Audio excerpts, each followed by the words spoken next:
Bom dia, meninas de pedagogia. Estou aqui, enfim, né, cumprindo a promessa de eu gravar um videozinho de revisão para vocês poderem, né, ter esse material também para poder realizar a nossa prova, tá bom?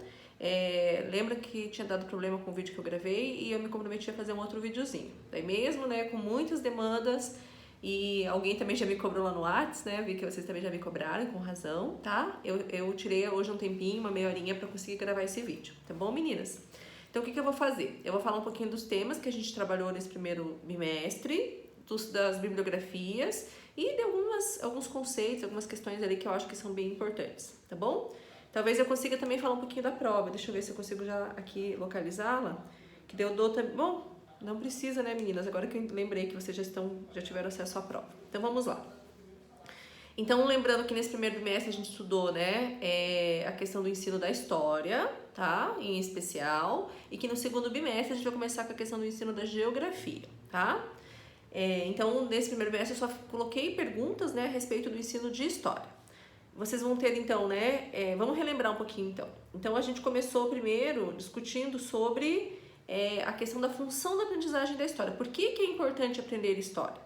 E nesse sentido, eu disponibilizei para vocês uns slides, né, que foram produzidos lá pelos estudantes do curso de História da faculdade lá da UFPR, né, da Universidade Federal do Paraná, que é um material muito bom e que daí cada slide traz uma função, um motivo, né, uma justificativa de por que aprender história, né, dimensões importantes, né, da aprendizagem da história, né, tanto em questão subjetiva, né, importantes para o pensamento crítico, para o processamento crítico da pessoa, do sujeito, quanto para questões também de compreensão da sociedade, né, ou de intervenção, de reflexão a respeito da sociedade, né.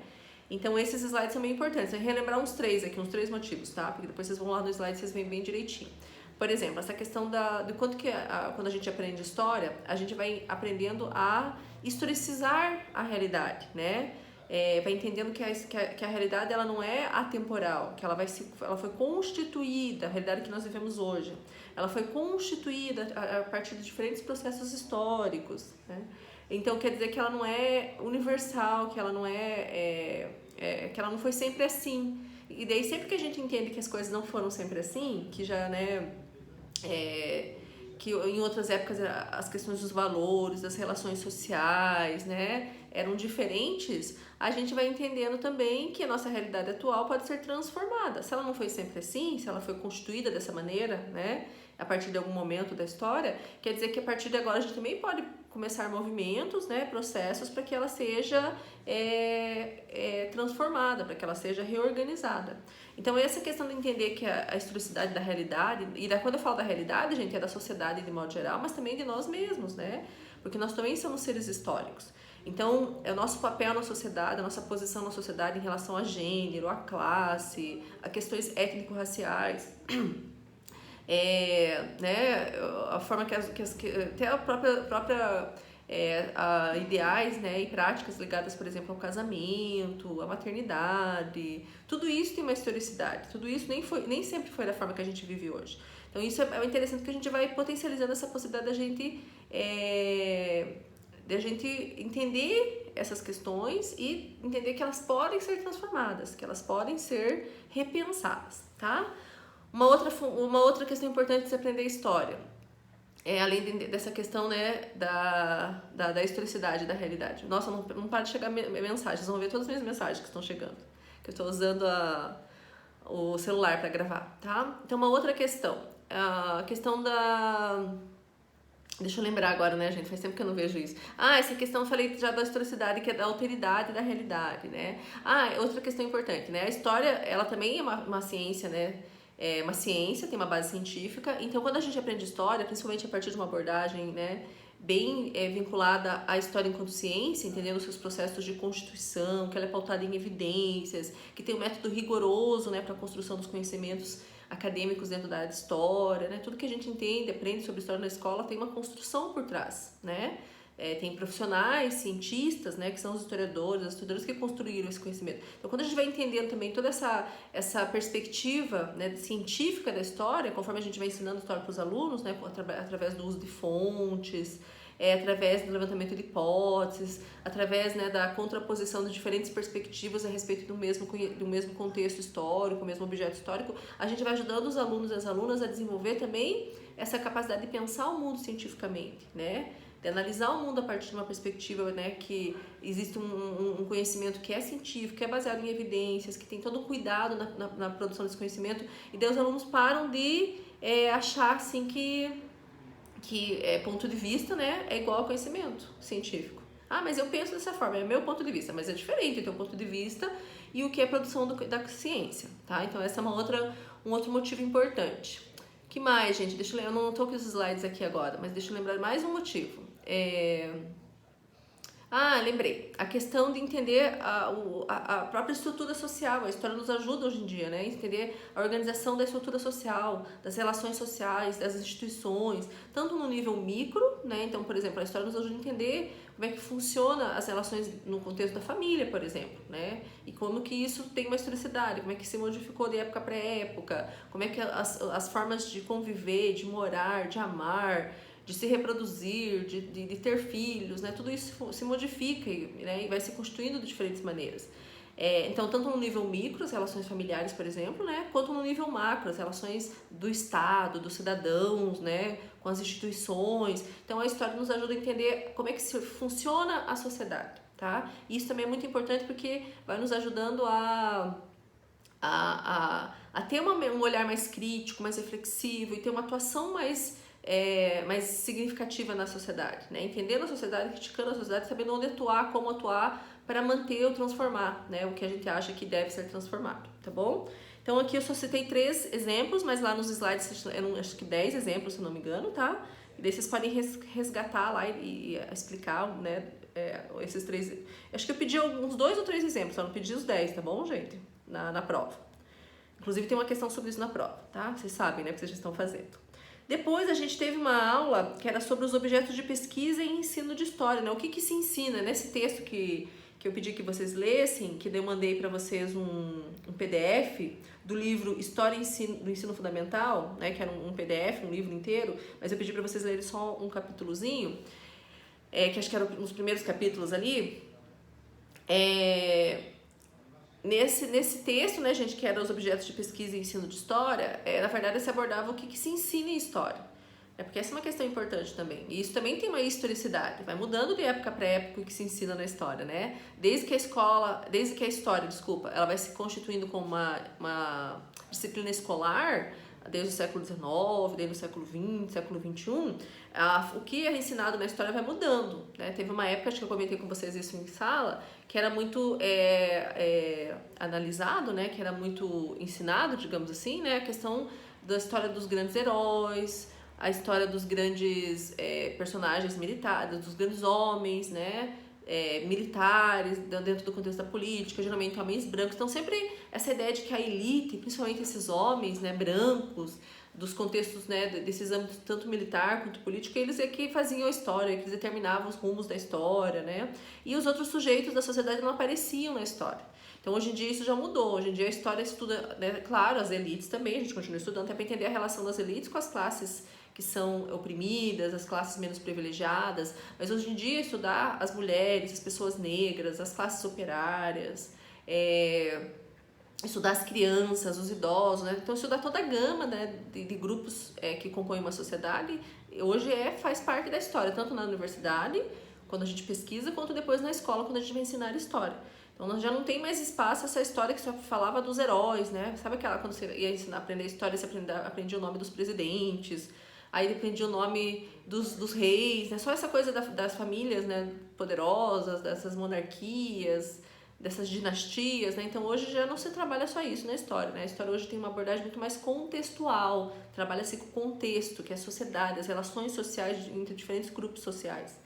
Então é isso que a história trabalha hoje. Então se a gente for pensar os objetos de pesquisa e ensino da história na atualidade, a gente pode falar que a gente ensina um pouco de muitas coisas, na verdade, né, que compõem a sociedade. A gente ensina sobre a sociedade, sobre os contextos sociais, sobre os diferentes grupos sociais, sobre as diferentes dimensões da sociedade também. Mas quando a gente fala em sociedade é muito amplo. Mas o que a história ensina, né? E o que ela aborda nas aulas? As questões das relações econômicas, relações de trabalho, as questões culturais, modos de pensar, modos de sentir, modos de viver, valores de uma sociedade, a questão da organização também, né, material dessa sociedade, né, como é que é a questão arquitetônica, as construções, as casas. Então tudo é estudado, na verdade, né, gente? Os cemitérios, né? O professor Moacir, que é do curso de História, por exemplo, tem pesquisa a respeito disso, né? Estudando a questão, né, dos valores, né? E até de como que os cemitérios, por exemplo, demonstram hierarquia social, né? Porque você vai visitar o cemitério, você vê lá as famílias que têm mais dinheiro, o tipo de túmulo que elas têm, os materiais que elas utilizam, os túmulos das pessoas mais pobres. Então a gente também vê, por exemplo, a desigualdade social ou diferença, né, de classe social num cemitério. Representa aquela sociedade. Então a gente pode dizer que hoje a história estuda tudo, né? As mulheres, as questões de opressão são muito estudadas na história hoje, né, gente?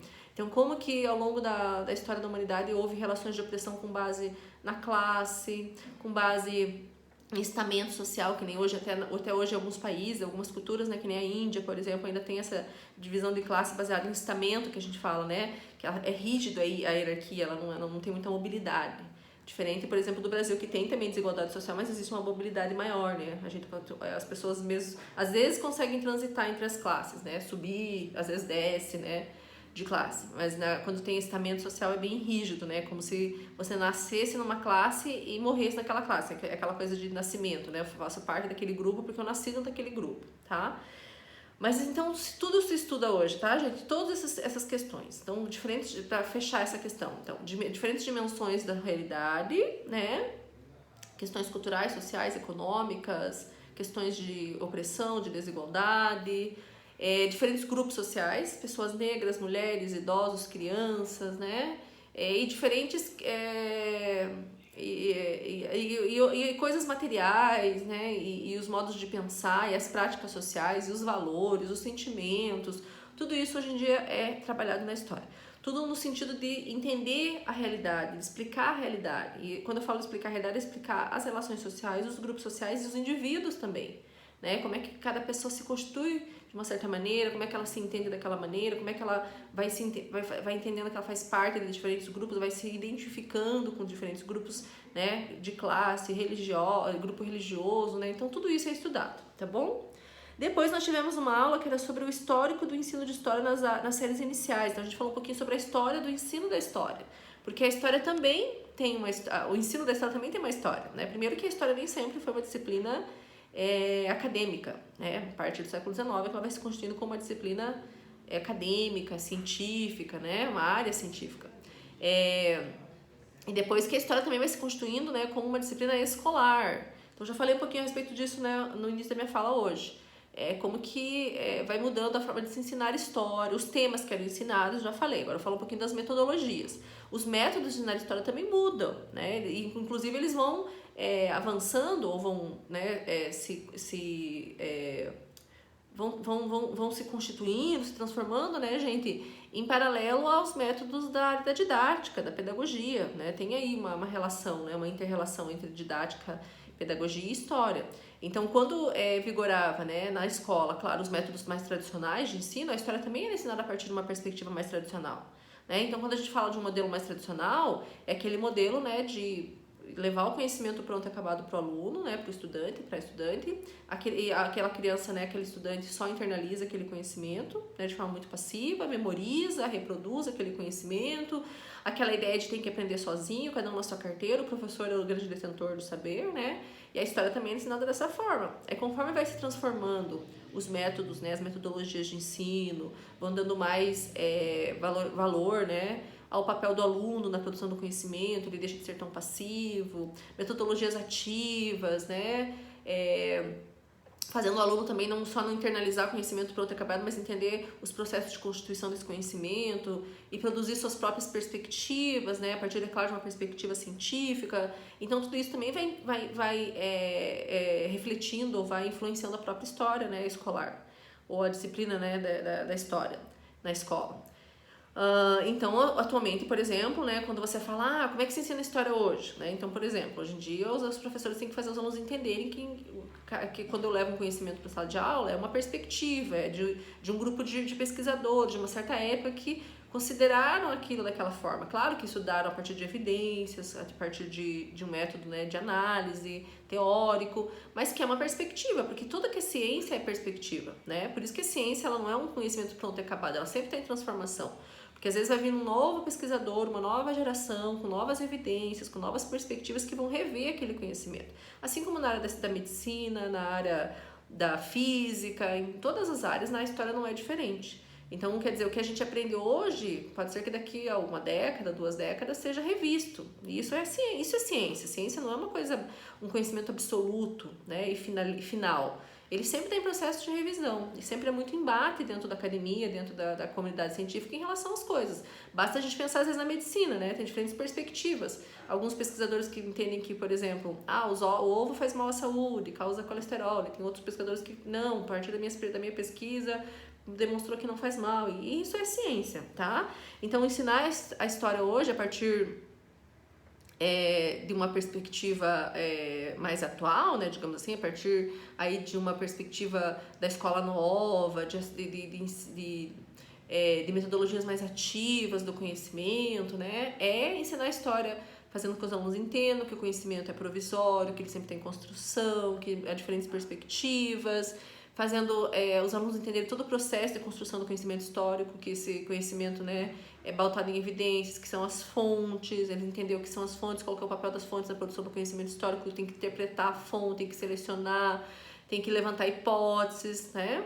E também entender, por exemplo, né, que quando ele vai produzir um conhecimento, né, ele está constituindo o seu conhecimento da área de história, ele também parte das suas perspectivas, do seu conhecimento que a gente chama de conhecimento tácito, né, que ele já traz algumas representações, algumas referências, né, a respeito do que ele vai aprender. Lembra que eu comentei com vocês sobre o conceito de cultura histórica, né? Quer dizer, a gente não aprende história só na escola, a gente aprende história o tempo inteiro, desde que a gente nasce, ouvindo nossos avós, vendo fotos antigas, assistindo novelas de época, lendo livros de época, vendo coisas que são de outra época. Por exemplo, quando eu tô na minha casa e o meu avô e a minha avó têm lá coisas antigas, eu tô aprendendo história, tô vendo um telefone antigo, uma mesa, né? Tudo aquilo faz eu aprender história. Eu vou criando representações, né, ideias a respeito de diferentes épocas. Quando eu jogo um jogo, né, de videogame que tem também uma perspectiva histórica, né, que se passa numa outra época, eu estou aprendendo história. Quando eu vejo um filme, então a gente aprende história o tempo inteiro. Então quando os alunos chegam na escola, eles já trazem essa cultura histórica que é mais geral, que é da sociedade, que eles já foram, né, internalizando. Então dentro da escola a gente tem que sempre partir do que eles aprenderam já na sua vivência, né? E daí, a partir disso, ampliar, repensar, problematizar, reconstruir muitas vezes essas visões. Por isso que é importante trabalhar dentro da sala de aula com filmes, com novelas, com literatura, com foto, com objetos de outras épocas, para os alunos entenderem, né? Como é que todas essas fontes, esses materiais possibilitam que a gente levante hipóteses e interpretações a respeito de como que as pessoas de outras épocas viveram, tá bom? Então, ensinar história na atualidade, a gente, é diferente por conta disso, né? Não é mais só pegar o livro e ficar preso no livro e contar ali como se aquilo fosse uma verdade absoluta, tá? E fazer os alunos refletirem sobre esse conhecimento, produzirem suas próprias perspectivas, experienciarem o próprio processo de construção do conhecimento histórico, né? Trabalhando com fontes, levantando hipóteses, produzindo suas narrativas, porque aprender história é produzir narrativa. O que é narrativa, né? É contar. Quanto mais a gente vai aprofundando nosso conhecimento sobre determinada época da história, mais a gente vai produzir uma narrativa mais complexa, que fala de mais dimensões da realidade, de mais grupos sociais, de mais questões daquela época, tá? Então esse foi um tema que a gente trabalhou. Depois a gente também trabalhou sobre o ensino e aprendizagem, que é o que eu estava falando agora, né, gente? Como é que se ensina e se aprende história, né? Então como é que a gente aprende história? Produzindo narrativas, tá? Então, como é que eu vou saber se o aluno está aprendendo história? Ele tem que conseguir, né, falar de uma certa época, né, de diferentes dimensões, diferentes grupos sociais, diferentes relações, né? Então, claro que às vezes no ensino fundamental 1, ele não vai ainda dar conta, por exemplo, de conter uma narrativa muito complexa sobre o período da Brasil Colônia, por exemplo, né? Ele vai ter mais simples, vai saber de alguns dados, alguns nomes, vai entender que naquela época houve conflitos entre europeus, indígenas, né, que pessoas houve grupos, né, que foram trazidos da África à força para trabalhar aqui como, né, foram escravizados. Então, e depois quando ele vai indo, né, para o ensino fundamental 2, para o ensino médio, ele vai entendendo mais elementos, a gente vai aprofundando, vai problematizando, vai complexificando, na verdade, né? Então a gente vai mostrando, olha, sobre o Brasil colônia, né, a gente vai entrando mais aí nas relações, entendendo as relações das pessoas que foram escravizadas, suas reações, as suas formas de dominação também dentro do próprio grupo, os europeus, né, dentro do processo de colonização, de exploração desses outros grupos humanos, como é que vai se constituindo a sociedade brasileira. Então a gente vai complexificando, vai aprofundando, tá?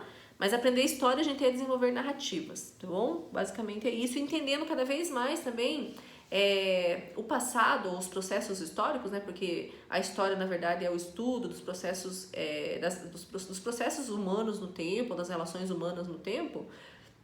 Quanto mais a gente vai entendendo as categorias, né? Por exemplo, dentro que foram produzidas, né? Que foram desenvolvidas pela ciência histórica.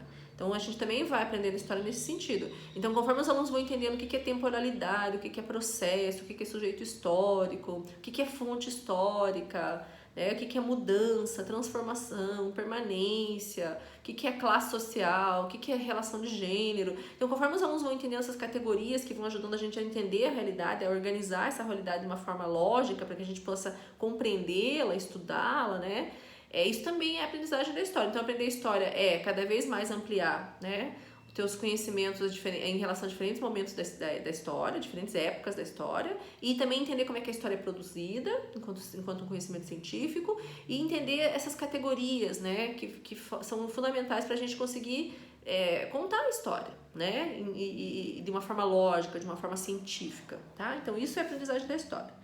Aí teve daí para trabalhar com esses temas todos, gente, fora lá nas primeiras aulas que eu trabalhei com os slides, né, que eu coloquei e postei para vocês os slides, na segunda aula, quando eu deixei para vocês, né, esse livro que é História e Ensino Fundamental, que daí vocês tiveram o PDF e que daí vocês trabalharam ali com a questão dos objetos de pesquisa em cima da história. Depois eu fui trabalhando sempre com textos desse livrinho aqui, ó, que eu digitalizei e fui mandando para vocês. Tá? Então aqui eu trabalhei com um textinho que era sobre o histórico do ensino de história nas séries iniciais, ou nas séries iniciais do ensino fundamental. Aí depois teve um que era sobre o ensino e aprendizagem da história, o capítulo que eu trabalhei com vocês. E depois teve um capítulo que era o trabalho com fontes das aulas de história. Porque, né, como eu comentei com vocês, é muito importante trabalhar com as fontes nas aulas de história. Porque a fonte é a matéria-prima do trabalho do historiador e da historiadora. É a partir das fontes que a gente começa a elaborar as nossas interpretações, as nossas hipóteses sobre como pessoas de diferentes épocas viviam. Porque assim, quando você vai...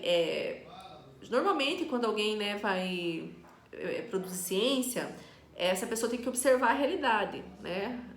Ela tem que levantar produzir esse conhecimento a partir das evidências. Então, por exemplo, quando um biólogo, um físico, uma física vai estudar a realidade, né, eles analisam essa realidade, eles observam por meio do microscópio, vão fazer observações da natureza, dos animais, das células, né, das partículas, né? Então eles vão analisando aquilo de alguma maneira, tem ferramentas que ajudam eles a analisar. Então, eles conseguem ter uma relação com essa realidade, que a gente chama dessa realidade empírica, né, que é a realidade em si.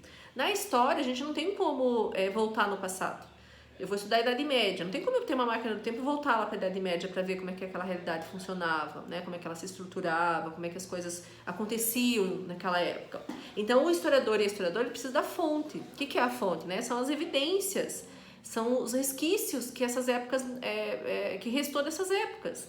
Então, quando tem quadros, diários, livros, móveis, construções, né? Vestimentas, os historiadores, né, fotografia, se a gente for falar de uma outra época mais recente. Então, as próprias pessoas que viveram na época, quando a gente vai falar, claro, da Idade Média é impossível, né, gente? São séculos atrás. Mas se a gente for falar, por exemplo, do período da Segunda Guerra Mundial ou da época da ditadura militar aqui no Brasil, já é possível conversar, inclusive, com pessoas que viveram nessa época, né? Também uma fonte de acesso a essa época, que a gente chama de história oral. Mas de qualquer forma, o historiador e a historiadora precisa dessas fontes, né, que são, ou elas são materiais, que quer dizer que tudo que né, que se pode pegar, que é palpável, né, então desde vestimentas objetos, móveis, construções, arquitetura, as ruas, né? Tudo que realmente ainda sobrou dessas épocas, ou que são, né, relacionados a estilos dessa época também, que, né, chegaram até nós. E também as fontes escritas, né, gente? Qualquer tipo de escrito que sobrou, né? Desde diários, livros, obras que são da área jurídica, as leis, legislações, discursos políticos, né? Tudo que sobrou daquela época que foi, né, que foi registrado por escrito, a gente pode utilizar também, né? Dessas sociedades mais antigas, né, da época da antiguidade, o Egito, a Grécia, Roma antiga, às vezes não sobrou tanta coisa escrita, né? Às vezes sobrou os manuscritos em papiro, é mais difícil. Mas depois, como teve traduções e nos séculos posteriores, né, muitas pessoas acabaram fazendo cópias, isso foi perdurando e chegou até a gente, né? Então daí também tem esse acesso. Por exemplo, você vai falar da obra do Heródoto, por exemplo, que é da Grécia Antiga. Viveu séculos antes de Jesus. Como é que chegou até nós, né, o que ele escreveu, né? Primeiro que naquela época era cultura oral, né? Mas o Heródoto foi um dos primeiros que começou a registrar por escrito, né? No tipo de papel, né? De suporte informativo que tinha naquela época, que não era o livro como a gente conhece hoje. Mas nos séculos posteriores essa obra foi sempre reeditada, foi recopiada e foi organizada de novo, depois no formato de livro, e acabou chegando até nós. É uma fonte histórica, tá bom? Mas o trabalho com fontes é muito importante, né? Então, com as fontes escritas, com as fontes materiais, com as fontes imagéticas, né? Que são as imagens, né, gente? Fotos, quadros, filmes, vídeos, tudo isso também é uma fonte, né? Desde lá da época dos seres humanos que viviam lá na pré-história, que pintaram nas cavernas, até, né, tudo que foi depois também registrado por meio de desenho, por meio de imagem, a gente também pode utilizar tanto a imagem fixa, né, quanto a imagem em movimento, que é o cinema, filmes, vídeos, tudo isso a gente utiliza também. Então, a fonte histórica, ela deve ser levada para a sala de aula, porque daí o aluno vai entender, mas assim, quando o historiador conta alguma coisa, ele está pautado numa evidência, na realidade em si. Não é uma coisa que ele inventou, não é ficção. Até para parar um pouco, né, com essa, que hoje em dia está muito presente na sociedade, essa ideia de que história é ponto de vista. Então, história não é ponto de vista, história é pautada num trabalho rigoroso, né, de análise da realidade por meio das evidências, que são as fontes, e de todo um método, né, rigoroso, para você conseguir levantar hipóteses, da forma que você vai comprovar essas hipóteses, vai apresentar isso para a comunidade científica, vai ter que aprovar, então tem todo um método, tá? Então, trabalhar com fontes nas aulas de história é muito importante para aproximar os alunos desses processos de construção do conhecimento histórico, entender essa cientificidade da história, tá?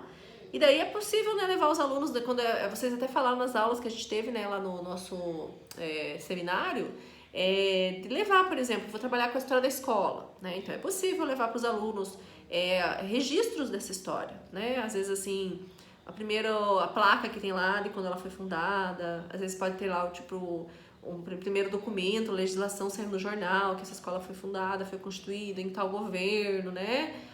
Os primeiros regulamentos da escola, quem foi o primeiro diretor, os professores, o que tiver. Tem escolas, inclusive, que costumam preservar muitos objetos e documentos e imagens da escola desde que ela foi fundada, desde que ela foi construída.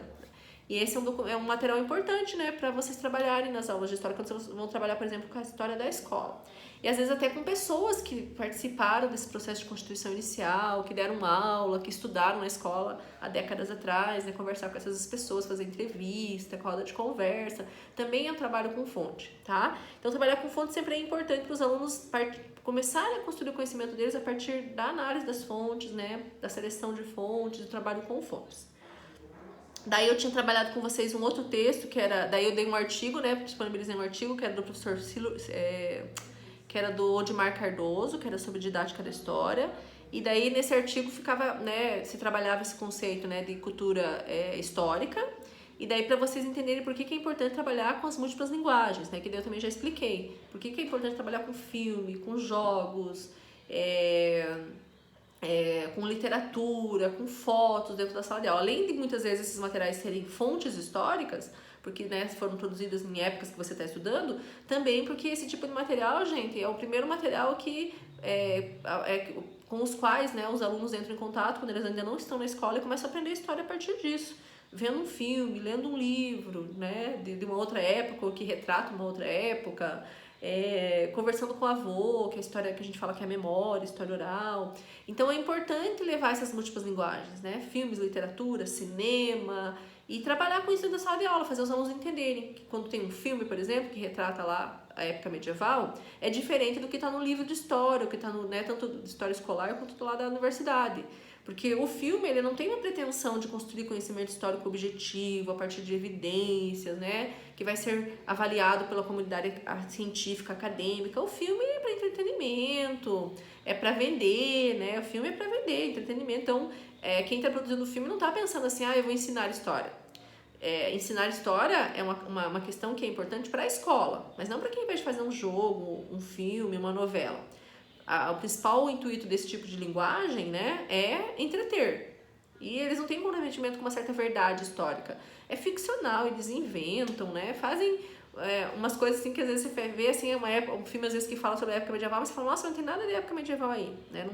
Isso não é história medieval, isso não é contexto medieval. Mas é que filme e novela não tem esse comprometimento.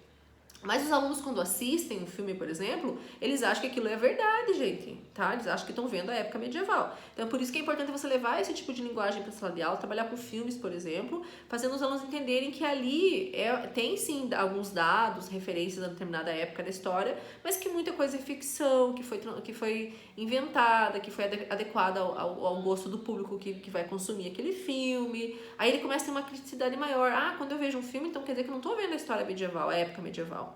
Eu tenho que ver ali, tenho que contrastar, né?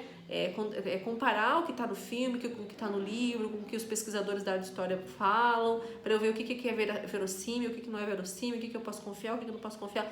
Então você vai despertando, desenvolvendo no aluno esse olhar mais crítico em relação a filmes, novelas, jogos. Tá? Então por isso que é importante trabalhar com esse tipo de material em sala de aula. E daí nós terminamos, né, gente, nosso primeiro bimestre falando sobre livro didático de história, que também é um tema muito importante, né? Por quê? Porque o livro didático, normalmente, ele fundamenta a aula de história, o principal suporte que os professores utilizam. E muitos professores utilizam de uma forma muito passiva, inclusive, né? Acabam abordando os conteúdos a partir do que está no livro, né? Da forma que está organizado, os temas que são abordados no livro, que aparece no livro, os sujeitos, os grupos sociais, as dimensões da realidade. Então, o livro ele acaba tendo um papel, assim, muito importante, né? Protagoniza muito grande nas aulas de história. Por isso que a gente tem que, enquanto vai discutir sobre o ensino de história, a gente tem que discutir sobre livro de história. Então, como fazer a seleção de um bom livro de história, né, que seja bem crítico. E daí também o texto que eu deixei para vocês é desse livro aqui, tá? A respeito, né, do livro de história nas aulas de história, do livro didático, né, nas aulas de história. Mas como eu estava comentando, então a gente tem que discutir bastante isso, né, na formação inicial, na formação continuada de professores e professoras, para que as pessoas tenham uma visão, né, para que os profissionais depois tenham uma perspectiva mais crítica na hora de selecionar o livro, de trabalhar com o livro em sala de aula, né, às vezes de criticar, de problematizar as perspectivas que o livro traz, de ir além, o livro está trazendo essa perspectiva, mas tem historiadores que pensam de uma outra forma, trazer esse debate, né, mais acadêmico, mais científico para a sala de aula, às vezes inserir temas que não estão no livro, porque entende, olha, o livro tem uma abordagem muito economicista, fala muito de relações econômicas, de trabalho, mas tem as questões culturais, as questões do privado, né, a questão das mulheres, que eu também preciso trabalhar com os alunos, isso não está no livro, então eu vou trazer isso como algo a mais, eu vou inserir nas minhas aulas, não vou ficar só preso ao livro ou presa ao livro, tá? Então o livro a gente tem que ter sempre, como profissionais da área, né, sempre um uso muito cuidadoso, muito crítico, senão a gente fica prisioneiro desse livro, né? A gente fica refém do livro e só reproduz também o que está no livro. Daí é uma prática docente muito limitada, muito alienante, tá? Então a gente tem que tomar bastante cuidado. Eu vou parando por aqui, já passou um pouquinho de meia hora, eu não quero que o vídeo fique muito longo, senão depois é difícil enviar para vocês, tá bom? Mas assim, esses foram os temas que a gente abordou. A prova eu entendo que foram questões relacionadas a isso que eu pedi para vocês. Estou à disposição caso vocês não consigam acesso a alguns materiais aí, né, principalmente dos textos para leitura, dos artigos, dos capítulos de livro, dos slides. Se tiverem alguma dificuldade, me avisem pelo WhatsApp que eu ajudo vocês a resgatar, tá bom? E desejo uma boa prova para vocês, né? Então vocês têm ainda até, acho que quarta-feira, se não me engano, a gente tem bastante dias ainda para vocês poderem fazer a prova. Um abraço, tá, meninas? E boa sorte!